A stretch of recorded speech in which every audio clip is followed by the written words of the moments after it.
दोस्तों, यदि आपको धन की कमी है तो मात्र 2 मिनट इस वीडियो को अवश्य सुन लीजिएगा। वीडियो सुनते ही आपको कहीं न कहीं से धन की प्राप्ति अवश्य ही हो जाएगी। दोस्तों, इस वीडियो को अनदेखा करने की कोशिश नहीं करिएगा। यकीन मानिए, इस मंत्र को सुनते ही आपको धन लाभ अवश्य ही होगा। तो चलिए, हाथ जोड़िए, माँ लक्ष्मी का ध्यान करिए और इस मंत्र का जाप सुनिए। ओम श्रीं त्रीं हूं फट् ओम धनाय नमः।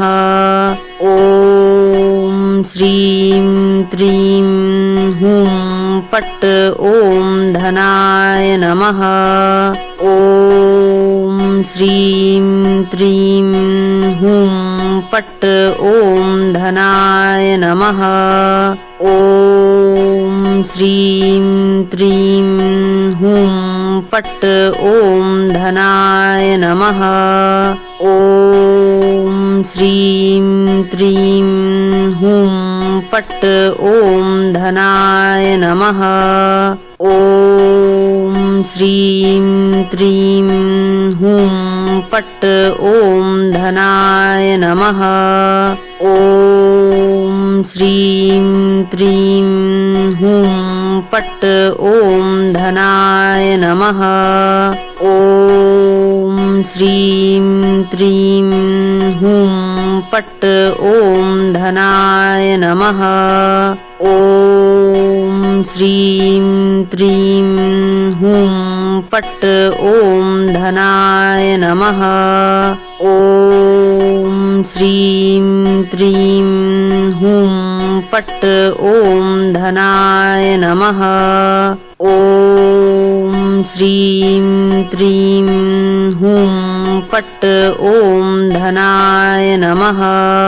ओम श्रीं त्रीं हूं फट् ओम धनाय नमः। ओम श्रीं त्रीं हूं फट् ओम धनाय नमः। ओम श्रीं त्रीं हूं फट् ओम धनाय नमः। ओम श्रीं त्रीं हूं फट् ओम धनाय नमः। ओम श्रीं त्रीं हूं फट् ओम धनाय नमः।